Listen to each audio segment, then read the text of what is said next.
و تو عز و منتشا سے عزت کا حامل، یدک الخیر سے عطا کردہ رزق علم کا تبرک آپ کو تقسیم کرنے والا عالم، آپ کی سماعتوں کے حوالے عزا کا فخر شہنشاہ نقوی، وفا کی قدر شہنشاہ نقوی، اور صدائے عصر یہی کہتی ہے خطیب عصر شہنشاہ نقوی۔ نعرہ تکبیر، نعرہ تکبیر، نعرہ رسالت، نعرہ رسالت، دونوں ہاتھ اٹھا کے نعرہ حیدری، حیدری، حیدری، بر محمد وآل محمد صلوات۔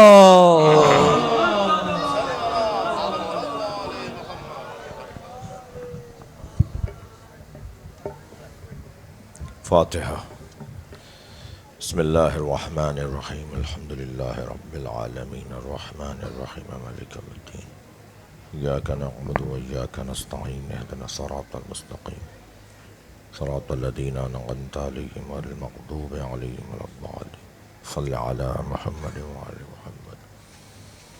اعوذ باللہ من الشیطان الرجیم، بسم اللہ الرحمن الرحیم۔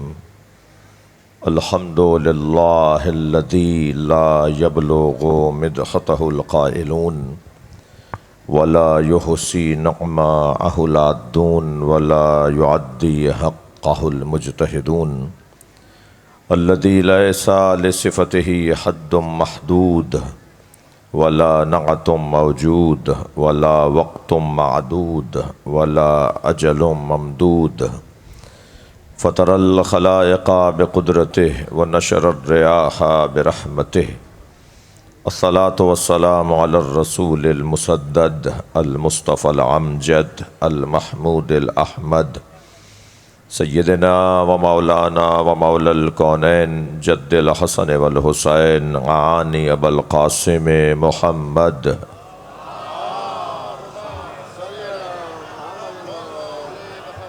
وآلہ الطیبین الطاہرین المعصومین الذین قال اللہ انما یرید اللہ لیذہب عنکم الرجس اہل البیت ویطہرکم تطہیرا۔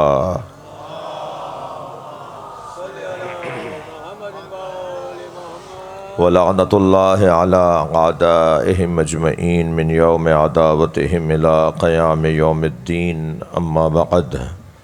قال الحکیم فی قرآن الکریم، بسم اللہ الرحمن الرحیم۔ وَلَوْ أَنَّهُمْ إِذْ ظَلَمُوا أَنفُسَهُمْ جَاءُوكَ فَاسْتَغْفِرُوا اللَّهَ وَاسْتَغْفَرَ لَهُمُ الرَّسُولُ لَوَجَدُوا اللَّهَ تَوَّابًا رَحِيمًا۔ سورہ مبارکہ نساء کی 64ویں آیت۔ اللہ اپنے اس کلام میں اپنے حبیب سے بات کر رہا ہے۔ اے میرے حبیب، جن لوگوں نے گناہ کیے ہیں، اپنے اوپر ظلم کیا ہے، وہ اگر آپ کے پاس آ جائیں اور اللہ سے معافی مانگیں اور آپ معاف کر دیں تو اللہ معاف کر دے گا۔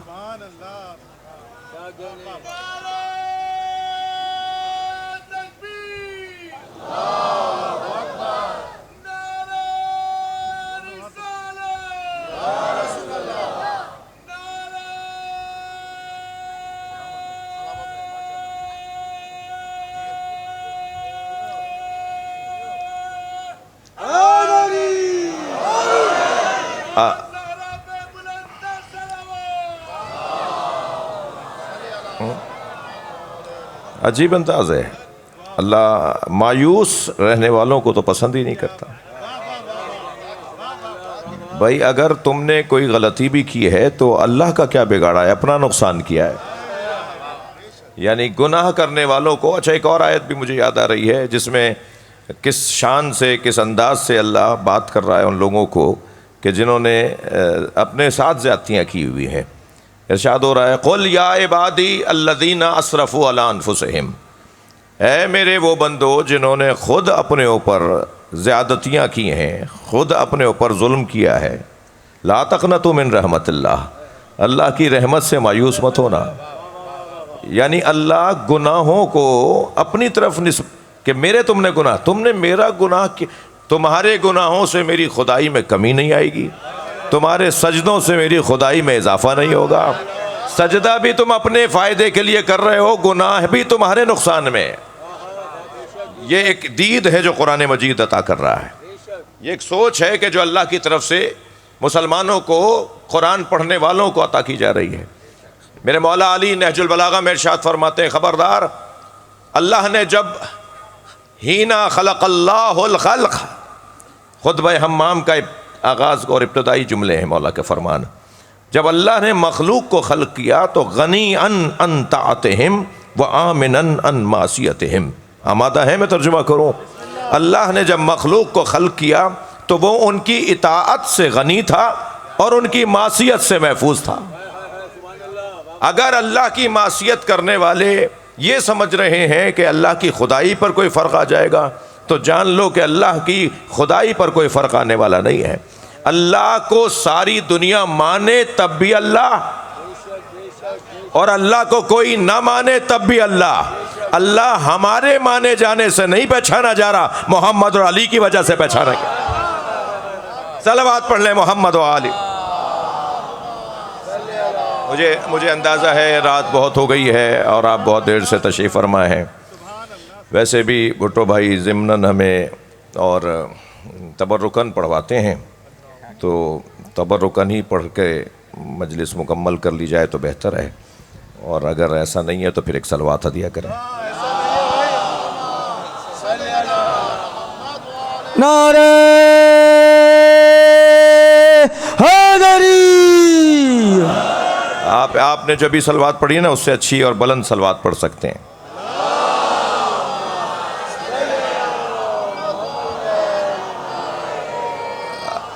یہ ایک سوچ ہے، یہ ایک آپ ایک لفظ منفی معنی میں بولتے ہیں مگر وہ لفظ منفی نہیں ہے، وہ ایک لفظ انگریزی میں یہ بچے بولتے ہیں مائنڈ سیٹ، ایک سوچ، ایک خیال، اس خیال کے مطابق ہی پھر رویے بنتے ہیں۔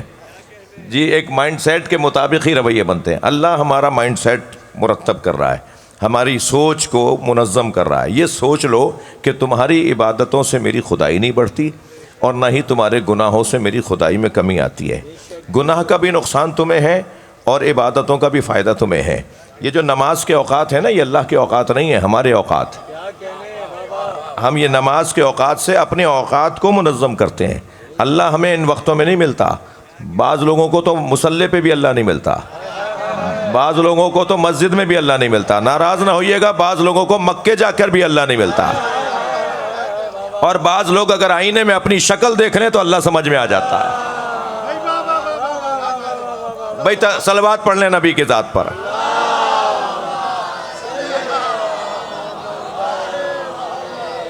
جی خبردار خبردار، اللہ تلاش کرنے کے لیے کسی درے میں، کسی صحرا میں، کسی پہاڑ کی غار میں جانے کی ضرورت نہیں ہے، بلکہ تھوڑا سا اپنے اوپر ہی غور کر لیں۔ یہ میرے مولا صادق کا فرمان ہے جو میں سنا رہا ہوں۔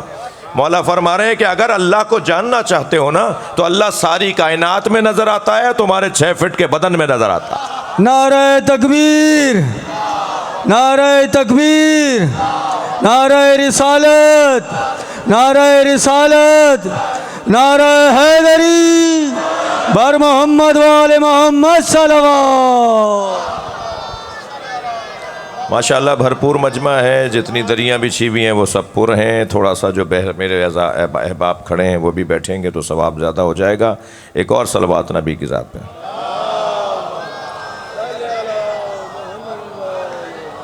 2-3 منزلیں لوں گا، آپ کی توجہات اب میرے ساتھ بہتر ہو گئی ہیں، تھوڑا سا میں 1-2 منزلیں لوں گا۔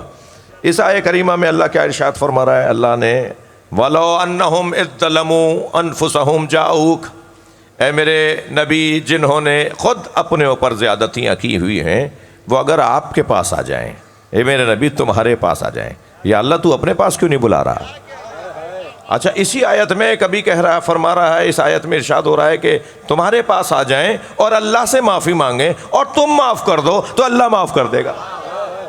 ایسا لگتا ہے کہ اللہ کے پاس جاؤ تو وہ نبی کے پاس بھیجتا ہے، اور نبی کے پاس جاؤ تو وہ اللہ کے پاس بھیجتا ہے۔ بھائی جسے رسول اللہ سمجھ میں آ گئے اسے علی سمجھ میں آ جائے گا۔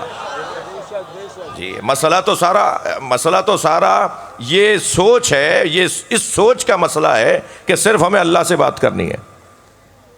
توحید ناشناس توحید پرستوں نے جتنا مسلمانوں کو نقصان پہنچایا ہے اتنا کسی مسلمان نے نقصان نہیں پہنچایا۔ قرآن مجید میں جس انداز سے اللہ ہماری سوچ کو منظم کرنا چاہتا ہے وہ یہ سوچ ہے۔ جی عقیدہ توسل، وسیلے کا عقیدہ، بھئی یہ ممبر عقیدے کے دفاع کی جگہ ہے۔ اس ممبر سے عقائد کا دفاع بھی ہوگا، تبلیغ بھی ہوگی اور عقائد کی مضبوطی بھی پیش کی جائے گی۔ تمام تر احترام کو ملحوظ رکھتے ہوئے، سب کے دلوں کا خیال رکھتے ہوئے اپنے نظریے کو معقول انداز سے پیش کرنا ہی ممبر اور خطابت ہے۔ ضروری ہے کہ ہم اپنی بات کرتے ہوئے کسی کو چٹکی ہی بھریں گے تو بات ہوگی، بغیر چڑھائے بھی تو بات ہو سکتی ہے نا۔ فصاحت و بلاغت سیکھنا ہے تو علی سے سیکھیں۔ میرے مولا نے نہج البلاغہ میں جو بولنے کا ڈھنگ عطا کیا ہے اس کا تقاضا یہی ہے کہ بات بھی ہو جائے اور بات بری بھی نہ لگے۔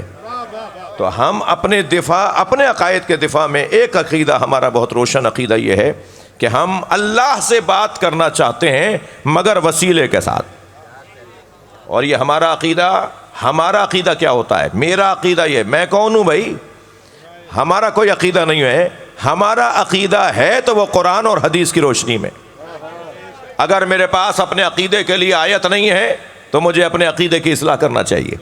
اگر میرے پاس اپنے عقیدے کے لیے کوئی صحیح حدیث نہیں ہے، کوئی متواتر حدیث نہیں ہے تو مجھے اپنے عقیدے کی اصلاح کرنی ہوگی۔ یہ عقائد امامیہ جتنا پرانا یہ نظریہ ہے نا، جتنا پرانا یہ مذہب ہے، جتنا پرانا یہ عقیدہ اور مسلک اور مذہب ہے، اتنے ہی اس کے پاس دلائل بھی زیادہ ہیں۔ جی جو پرانے اسکول ہوتے ہیں نا ان کے پاس تجربات زیادہ ہوتے ہیں، جو پرانے ادارے ہوتے ہیں ان کے پاس تجربات بھی زیادہ ہوتے ہیں۔ سب سے زیادہ قدیم ترین اگر کوئی نظریہ ہے تو وہ اسلام کا نظریہ تشیع کا نظریہ ہے۔ ناراض نہ ہو تو میں ایک جملہ کہہ دوں، عزیزان گرامی، تشیع اور اسلام یہ دو چیزیں نہیں ہیں۔ اسلام کی بہترین تصویر کو تشیع کہا جاتا ہے، اسلام کی بہترین تشریح کو تشیع کہا جاتا ہے۔ واقعی اسلام اگر سمجھنا ہے تو آ جاؤ اہل بیت کے دروازے پر، وہ بتائیں گے کہ اسلام کیا ہے۔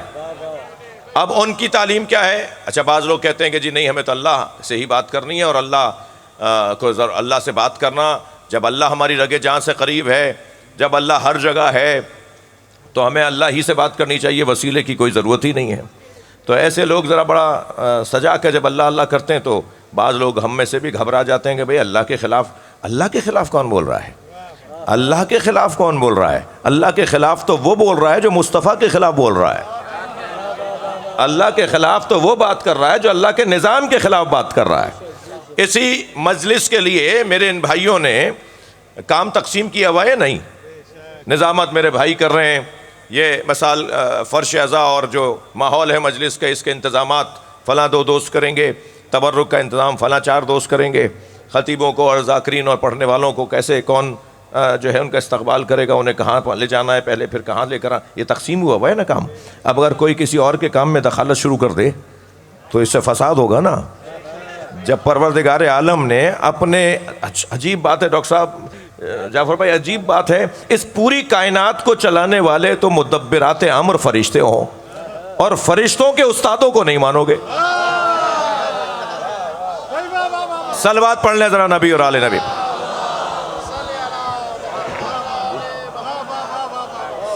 جبریل امی تشریف فرما۔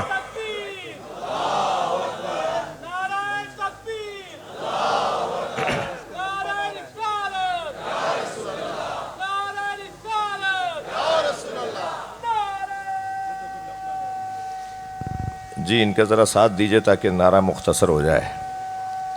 جی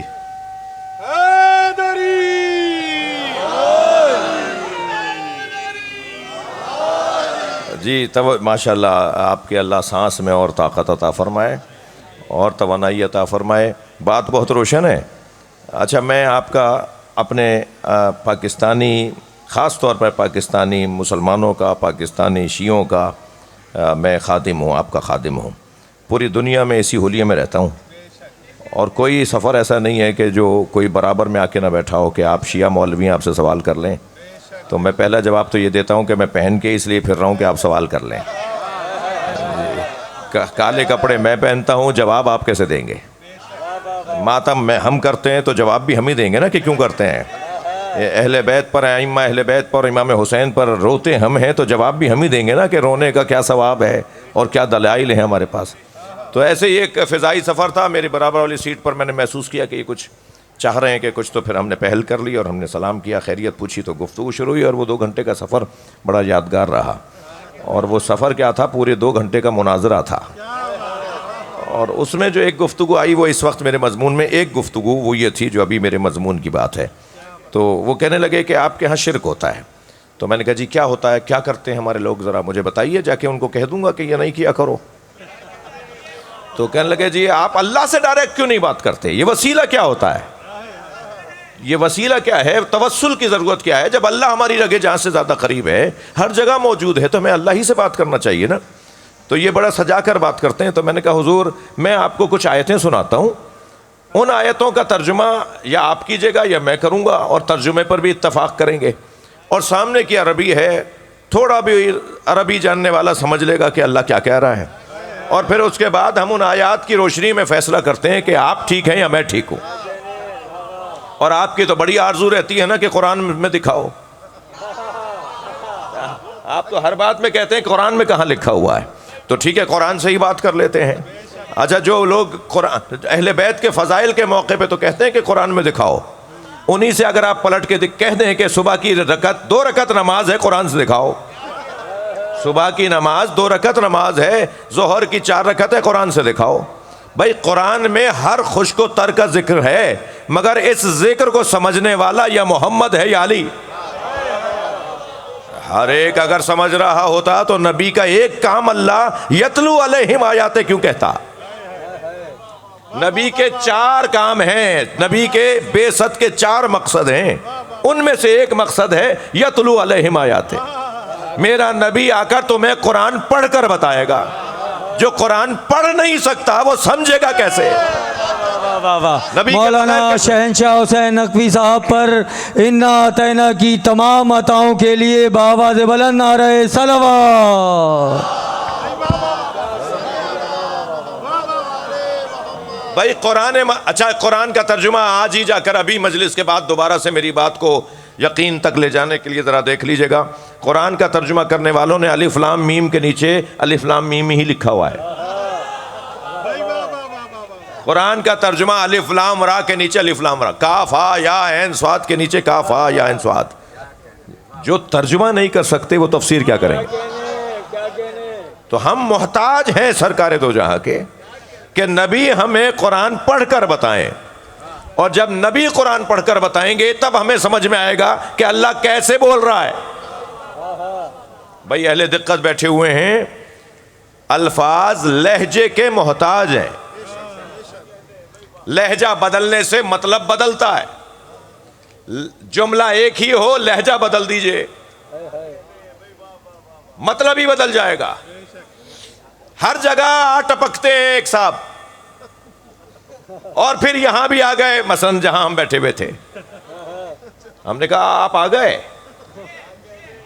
اور ایک صاحب کا ہم 6 دن سے انتظار کر رہے تھے اور وہ آ گئے, اور ان کو دیکھتے کے ساتھ ہی ہم نے کہا آپ آ گئے. اب آپ آ گئے تو ایک ہی ہے, مگر ایک میں آنے پر تنقید ہے, ایک میں آنے پر تعریف ہے. الفاظ ایک ہی ہیں, مطلب 2 ہیں. اب یہ نبی مکرم قرآن پڑھ کے بتائیں گے نا کہ اللہ کا لہجہ کیا ہے, اور وہی بتائے گا جو اس لہجے سے آشنا ہو. اور جب قرآن کی آیت نازل ہوتی ہے تو ایک مرتبہ آواز آتی ہے مولا کائنات کی, یا رسول اللہ سمعت رنتن, میں نے ایک رونے کی آواز سنی ہے.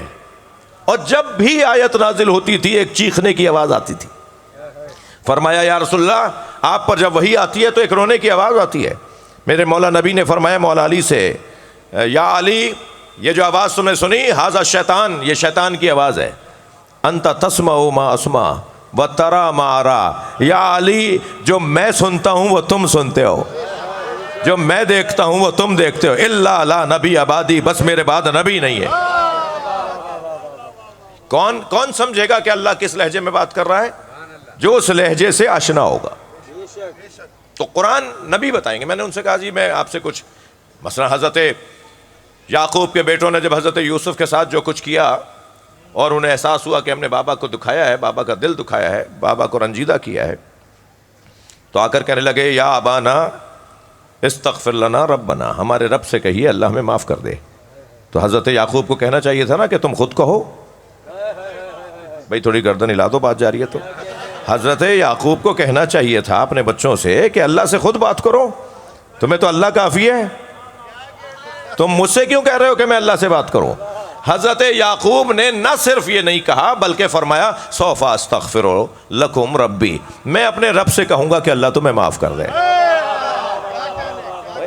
اچھا, پھر یہی آیت جو ابھی میں آپ کے سامنے تلاوت کر رہا ہوں, اللہ یہ ارشاد فرما رہا ہے کہ اے میرے حبیب, ان گناہگاروں نے اگر آپ کے پاس آ کر اللہ سے معافی مانگی ہوتی اور آپ نے معاف کر دیا ہوتا تو اللہ بھی معاف کر دیتا. اب یہ جب ہم نے ان کو 10 آیتیں سنائیں تو کہنے لگے مولانا ان میں سے 6 آیتیں تو ایک بات کو روشن کر رہی ہیں, 4 آیتیں دوسری بات کو روشن کر رہی ہیں. ہاں عقیدہ وسیلے کے اوپر یہ آیتیں ہیں, مگر ان آیتوں میں ایک چیز محسوس ہو رہی ہے, وہ یہ کہ نبی مکرم کی زندگی میں تو وسیلہ بنانا جائز تھا, مگر نبی کی رحلت کے بعد آپ کیسے وسیلہ بنائیں گے؟ تو میں نے کہا حضور مجھے ایک بات سمجھ میں نہیں آ رہی, شرک جائز اور ناجائز یہ 2 طرح کے شرک کہاں ہوتے ہیں؟ شرک تو شرک ہے, نبی کے زندگی میں اگر شرک کریں تو جائز, اور نبی کی رحلت کے بعد شرک کریں تو ناجائز. بھائی شرک تو شرک ہے, یہ 2 طرح کے شرک کیسے ہو گئے؟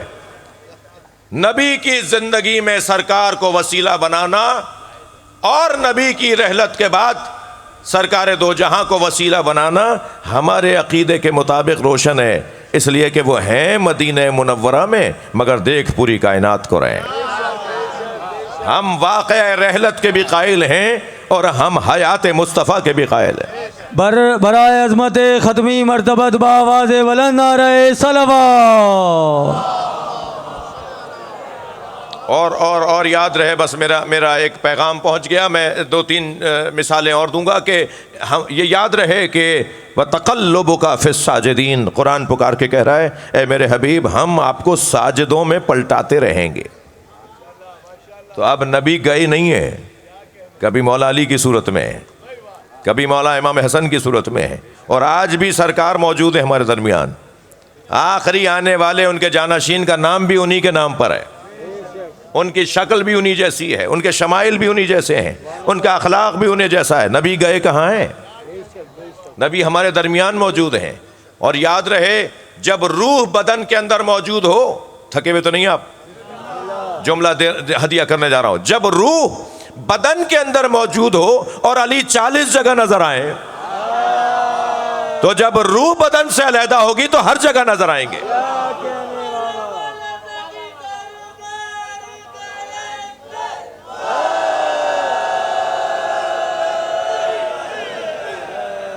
توجہ کر لیا آپ نے؟ جی ہم یہاں یا علی مدد کہیں جواب ہمیں آتا ہے. تھوڑا سا مجھے تسلی دیجئے کہ 5-8 منٹ اور فضائل پڑھوں گا.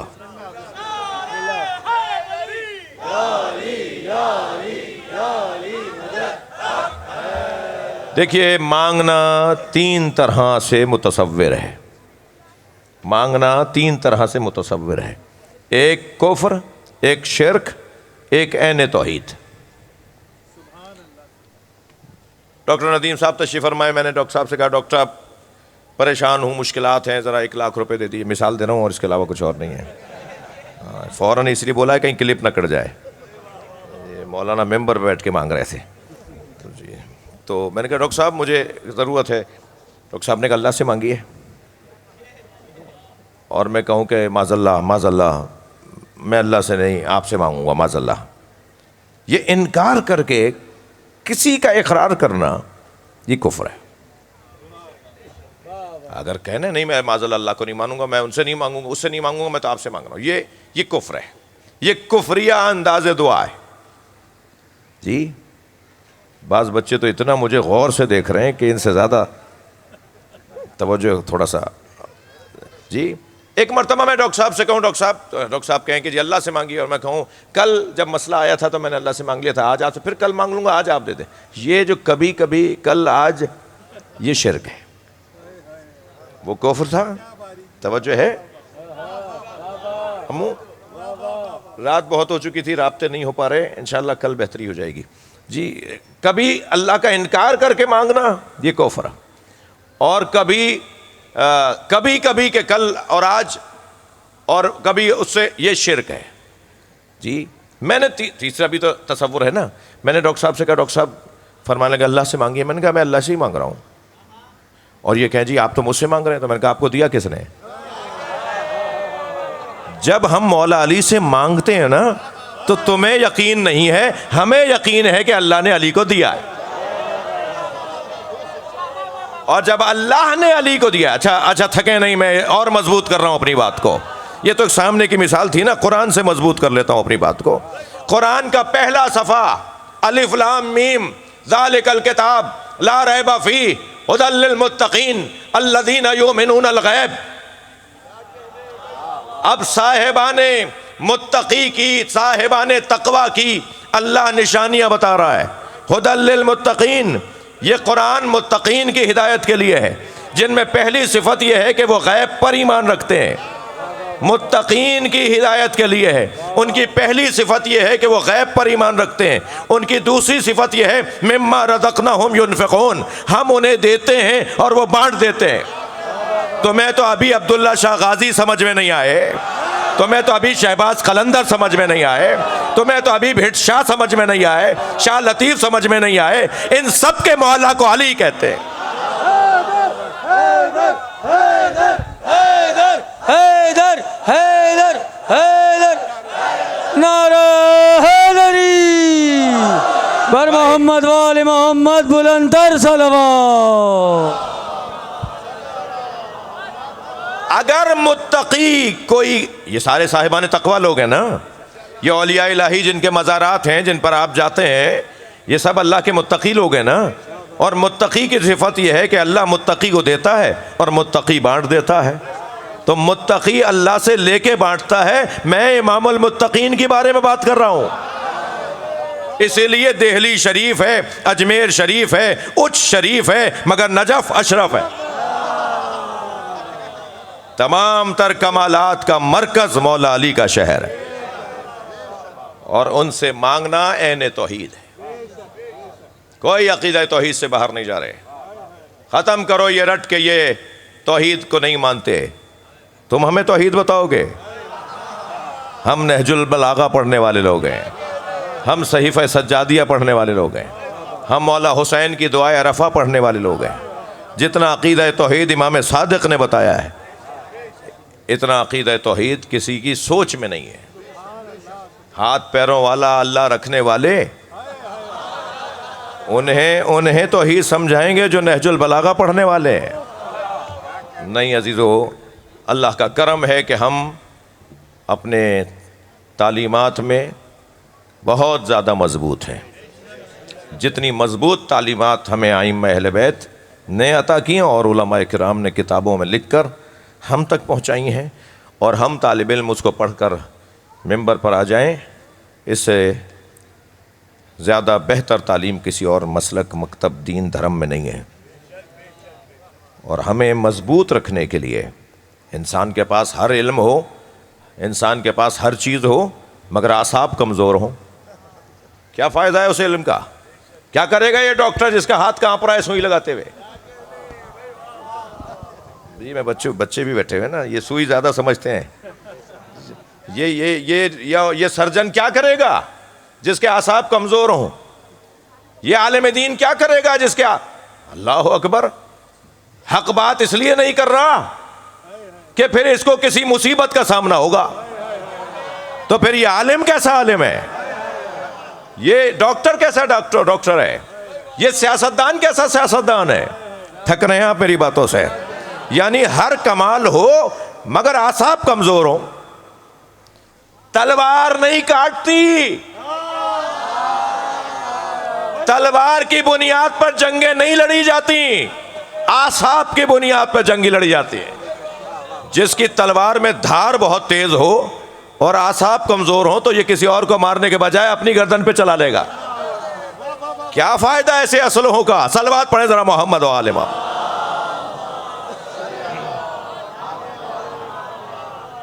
کیا فائدہ ایسی صلاحیت، ایسے وسائل کا، ایسی چیزوں کا کہ جو تم استعمال ہی نہ کر پاؤ. جب میرے مولا میدان میں اترتے تھے نا، کسی نے پوچھا مولا جب آپ کے سامنے آپ کا دشمن آتا ہے تو آپ کو کیسا لگتا ہے؟ فرمانے لگے مجھے اس پہ رحم آتا ہے، وہ مجھے دیکھ دیکھ کے گھبراتا ہے، اور مجبور آدمی پہ تو علی ہاتھ ہی نہیں اٹھاتا. جی تو یہ جو کیفیت ہے، تو یہ جو اعصاب کی مضبوطی ہے یہ کیسے حاصل ہوگی؟ یعنی آپ بہت بڑے فلاں میدان کے اور فلاں میدان کے ماہر بن جائیں نظریاتی طور پر، مگر اس کا کوئی فائدہ نہیں ہوگا جب تک کہ اعصاب مضبوط نہ ہو. اور اعصاب کو مضبوط بنانے کا روشن واضح واحد رستہ کربلا ہے. اس قوم کے اعصاب 56 اسلامی ممالک ہیں، 1.5 ملکوں میں ہماری حکومت ہے، کیونکہ ایک ملک کے اندر صدر ہوگا یا وزیر اعظم ہوگا ان کا، اور صدر ہوگا آپ کا، مثلا یہ کیفیت ہے. تو مگر پوری دنیا پہ حاوی ہیں نہیں آپ. جی آپ کے خواب آتے ہیں انہیں، یعنی حسینیوں کے، ماتمیوں کے، کالے کپڑے پہننے والوں کے، نجف سے کربلا مشی کرنے والوں کے، انہیں ڈراؤنے خواب آتے ہیں. 1.5 ملک ہیں آپ پوری 56 ممالک میں. وہ کون سی چیز ہے جو آپ کا جلال اور آپ کا رعب کافروں پر، مشرکوں پر، اور کافروں اور مشرکوں کے مسلمانوں میں موجود نمائندوں پر طاری ہے؟ وہ کربلا ہے، وہ آپ کی یہ صدائے گریہ ہے، وہ آپ کا یہ ماتم کی آوازیں ہیں. یہ جو علم ہے نا، یہ جو تابوت ہے، یہ جو ذوالجناح کی شبیہ ہے، یہ جو زخانے ہیں، اور یہ شان سے جو امام بارگاہ ہیں. میری بڑی آرزو تھی، اللہ نے مجھے دکھایا کہ مثلا یہ جعفر طیار کا ہمارا مرکزی امام بارگاہ، اس کی گنبد بنے، اس کے مینار بنے، برابر والے ہال بننے کی بھی آرزو ہے. انشاءاللہ آپ سب مل کر توجہ دیں گے. میت خانہ بہت اچھا بنا، یہ ہمارے بعض دوست تقریباً سارے ہی بیٹھے ہوئے ہیں جی، سب نے مل کر، آپ سب کے تعاون سے یہاں تک بات پہنچی ہے.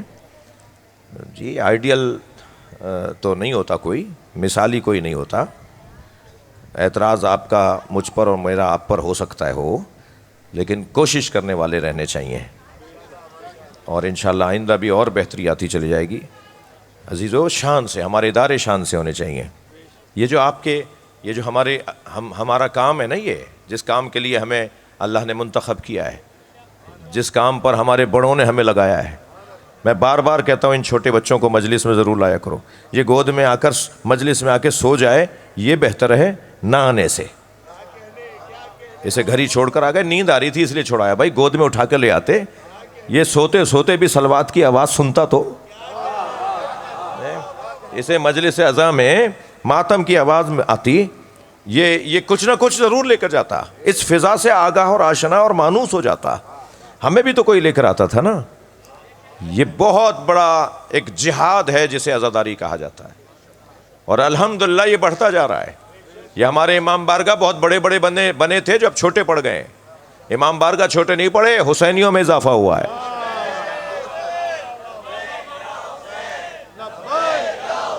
مل کر بولیے.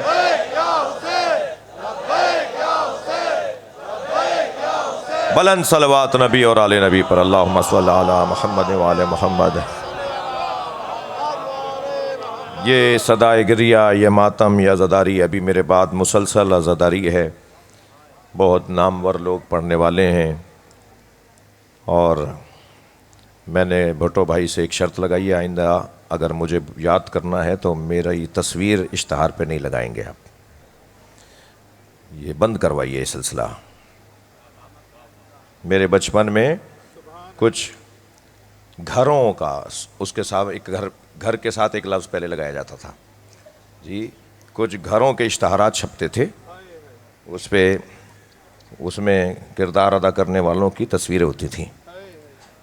تو اب مجلسوں محفلوں میں تصویریں لگیں گی جی. بھائی بزرگ تو ذرا دعا دے دیں مجھے جی. اب جی یہ یہ اشتہارات ہیں تو ہو سکتا ہے کسی کے, لیکن مجھے خدا کے واسطے معاف کر دیں, جو بھی مجھے مجلس کی دعوت دے میرے نام پر تصویر نہیں لگائیں. یہ کہاں جا رہا ہے ماحول؟ اور پھر کہتے ہیں بولتے نہیں ہیں, بولتے ہیں تو مصیبت آ جاتی ہے. نہیں بولیں تو ایک مصیبت, بولیں تو دوسری بڑی مصیبت. تو خدا کے واسطے ماحول کو بہتر رکھیے. جیسا ممبر کی ایک زبان ہے, ممبر کی ایک زبان ہے. مجھے جعفر بھائی آپ خاندانی آپ کی شخصیت ہے. امو تشریف فرمائیں, حیدر بھائی تشریف فرمائیں, بزرگان اقتدار بھائی تشریف فرمائیں. آپ میں سے ایک اکثریت خاندانی عزاداروں کی, یعنی صدیوں سے آپ کے گھر میں عزاداری ہے. ہمارے بڑے ٹوکتے تھے, نہیں روکتے تھے, یہ کیا بول رہے ہو تم, یہ کیا کر رہے ہو تم, ہمارے یہاں یہ نہیں ہوتا, ہمارے یہاں یہ نہیں. اب یہ جملہ بولنے والے ہی نہیں رہے کہ ہمارے یہاں یہ نہیں ہوتا. اب تو جو بچہ کرتا ہے وہی ہوتا ہے. اب تو یہ بچے جو کریں گے وہی ہوگا. وہ ٹوکنے والے, وہ ڈانٹنے والے, وہ سمجھانے والے وہ نہیں رہے, یا وہ بھی ڈرے ڈرے ہیں. مجھے تھوڑی دیر کے لیے بزرگ مجھے معاف کریں گے, چند ہی لوگ رہ گئے ہیں. آج کل بوڑھے تو بہت مل رہے ہیں, بزرگ نہیں مل رہے. بزرگ وہ ہے جو سرپرستی کرے, بزرگ وہ ہے جو سمجھائے. اگر ناراض نہیں ہو رہے ہیں اور ہو بھی رہے ہیں تو میرا اللہ تو مجھ سے راضی ہو رہا ہے. بات بہت روشن کر رہا ہوں, میں اپنے حصے کا تو کہہ سکتا ہوں نا. پھر سیاست شروع ہو جاتی ہے, پھر تب سے کوئی 25 فون تو مجھے آ گئے کہ آپ جا کیوں رہے ہیں اس مجلس میں جہاں آپ کی تصویر چھوٹی کر دی. ارے بھائی میں تو تصویر ہی نہیں چاہتا. پہلے انہوں نے کیسے لگائی پھر چھوٹی کر دی, کسی کے کہنے پہ کی ہوگی. ٹھیک ہے, تو بھائی یہ کیا بحثیں ہو رہی ہیں, کن چکروں میں پڑ رہی ہے میری قوم, کون سمجھائے. آپ تو ایسے ہی سنیں گے خاموشی سے بیٹھ کے, اس پہ نعرہ نہیں لگائیں گے. ہاں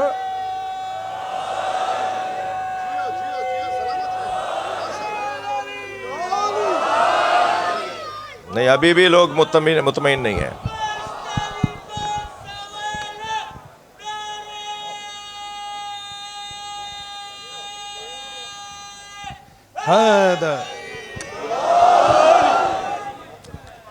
بھائی برا لگا ہو تو تھوڑی دیر اور جاگ لینا. بسم اللہ.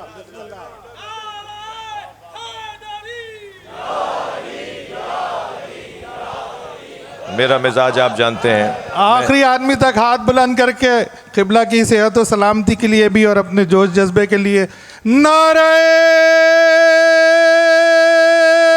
حیدری حیدری حیدری بر محمد و آل محمد صلوات. سلام ہو اس مظلوم پر, درود ہو اس بے مقنا و چادر بی بی پر, جو کوفہ شام کا بازار اور سب سے زیادہ جس جگہ جناب زینب کو تکلیف پہنچائی گئی, اعلان کر دیا تھا میں نہیں جاؤں گی, وہ دربار شام ہے. عزادارو, بعض اوقات رونے کے لیے ایک جملہ کافی ہوتا ہے. ابھی میں اگر اس ممبر سے گر جاؤں تو وہاں سے وہ جوان سہارا دے گا, وہاں سے وہ بزرگ پوچھے گا کہ کیا ہو گیا تھا. ہمارے ماں باپ, ہماری نسلیں, ہمارا سب کچھ, ہمارا یہ ساری کائنات مولا حسین کی جوتیوں سے لگنے والے خاک کے ذرات پہ قربان. حسین کو گھوڑے سے گرا دیا گیا, کوئی سہارا دینے والا نہیں تھا, کوئی آگے بڑھ کر مولا کا ہاتھ پکڑ کر امام کو گھوڑے سے اتارنے والا نہیں تھا. اس با وفا سواری نے گھٹنے ٹیکے کہ امام نیچے آئیں، زمین پر آئیں تو تکلیف نہ ہو. ہر شخص مولا حسین کو گرانا چاہ رہا تھا. حتیٰ پسر سعد نے تو آواز دے کر کہا، اے حرملہ تیرے پاس تیر کا بڑا ہنر ہے، تیر اندازی بڑی جانتا ہے، کچھ کر کے حسین گرے. وہ کہتا ہے میں نے وہ 3 پھلوں والا تیر حسین کے سینے پہ مارا جو حسین کی پشت سے باہر نکل رہا تھا. امام نے اسے بہت چاہا کہ باہر نکالیں، واپس کھینچیں، مگر وہ 3 پھل باہر کی طرف تھے، کم پشت کی طرف تھے. امام نے اس کی چوب کو توڑا، اس کی ڈنڈی کو توڑا اور پھر گھوڑے سے کہا، اے ذوالجناح اب مجھ سے تیری پشت پہ بیٹھا نہیں جا رہا. اور ذوالجناح نے گھٹنے ٹیک دیے. رو رہے ہیں نا آپ، آوازیں بلند ہیں نا، تکلف مت کریں، تکلف نہ کریں. آخری ایام ہے، نہ جانے ہماری زندگیوں میں کیا لکھا ہوا ہے آگے کے سال میں. جو جہاں بیٹھا ہے جس کے مذہب میں رونا جائز ہے وہ تکلف کر کے نہ روئے. جب آپ بلند آواز سے روتے ہیں امام جعفر صادق دعا دیتے ہیں، امام رضا دعا دیتے ہیں، امام محمد باقر تو مصلی بچھا کر حسین کے عزاداروں کے لیے دعا کرتے ہیں. بڑی دعائیں لیتے ہیں وہ لوگ جو بلند آواز سے روتے ہیں، بہت دعائیں لیتے ہیں ائمہ اہل بیت کی جو عزاداری میں اپنا حصہ بھرپور رکھتے ہیں. اجرکم اللہ، اجرکم اللہ. میرے مولا زین سے زمین کی طرف آئے. یہ کتنا سخت مرحلہ تھا.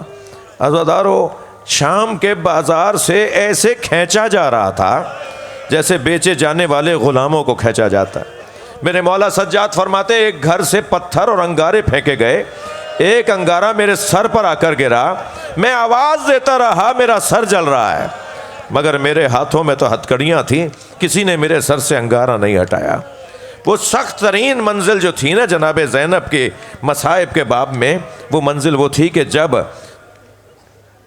کربلا میں امام حسین کے حرم میں ایک ذاکر مجلس پڑھ رہا تھا، میں اس کے لیے کہ کیا منزل تھی وہ، ذاکر مصائب پڑھتا ہوا ایک مرتبہ بہت تیزی سے گزرا تو آیت اللہ شیرازی صاحب فتوائے تحریم تمباکو، ان کی آواز آئی آہستہ آہستہ پڑھو، ہمیں رونے تو دو، تم اتنے سخت سخت جملے اتنی جلدی جلدی بول رہے ہو. اس نے ایک ایسا جملہ کہا کہ وہ چیخ مار کے روئے اور 3 گھنٹے بے ہوش رہے. سنیں گے وہ جملہ کیا تھا؟ جملہ یہ تھا کہ دربار شام میں آواز دی گئی زینب کو دربار میں لایا جائے. اجرکم اللہ، اجرکم اللہ. وہ بہت سخت مرحلہ تھا.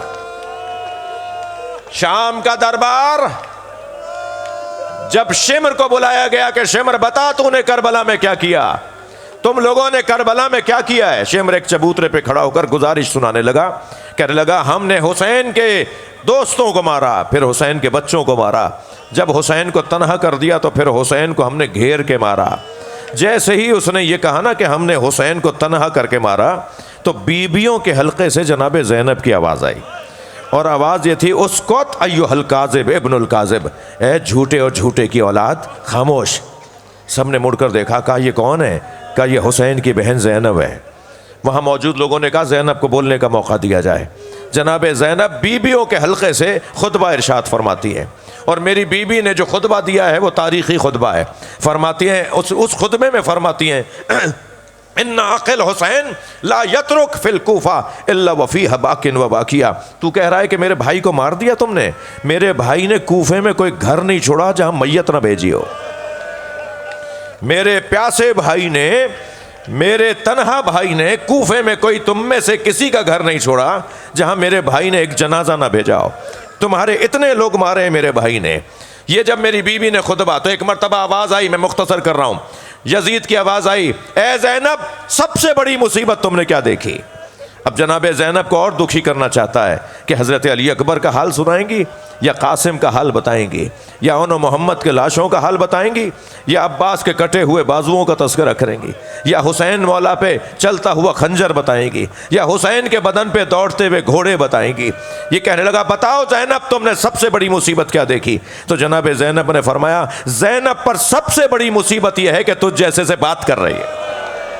کہاں علی کی بیٹی، کہاں یزید سے محو کلام. بس عزادار و مجلس ہو گئی، بس ایک منزل اور آگے آئی ہے.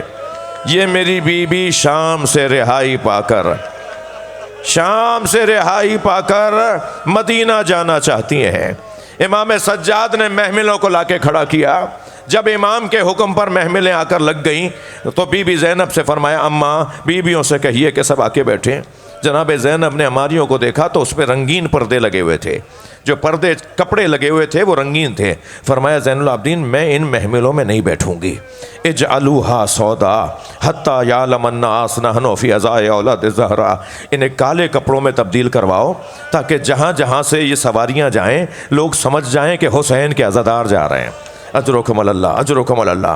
کالے کپڑے لگائے گئے، ہماریاں تیار کی گئیں. پھر امام سجاد نے فرمایا پھوپھی اماں کیا ساری بیویاں بیٹھ گئیں؟ بیویاں بیٹھ رہی ہیں. فرمایا پھوپھی اماں کیا ساری بیویاں بیٹھ گئیں؟ فرمایا بھابھی رباب نظر نہیں آ رہی ہیں.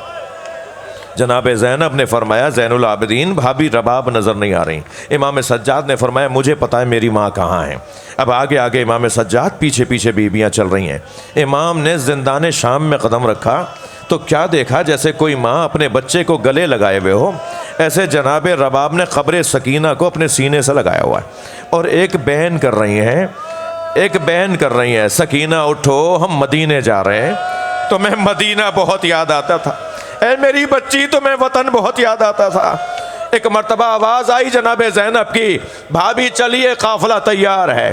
تو روتے ہوئے فرمایا زینب میرا مدینے میں کون ہے؟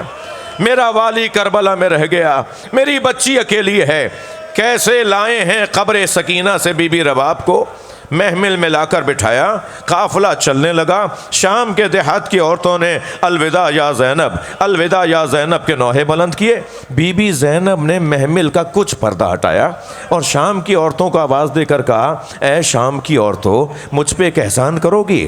ساری بیویوں نے کہا آپ حکم کریں گی. ساری عورتوں نے کہا آپ حکم کریں گی. میں جناب زینب نے اشارہ کر کے فرمایا میری سکینہ کو اکیلا نہ چھوڑا، میری سکینہ کی قبر پہ آتے رہنا. اللہ آپ کو شام لے جائے. بس آخری جملہ، اللہ آپ کو بی بی کی زیارت کا شرف عطا کرے.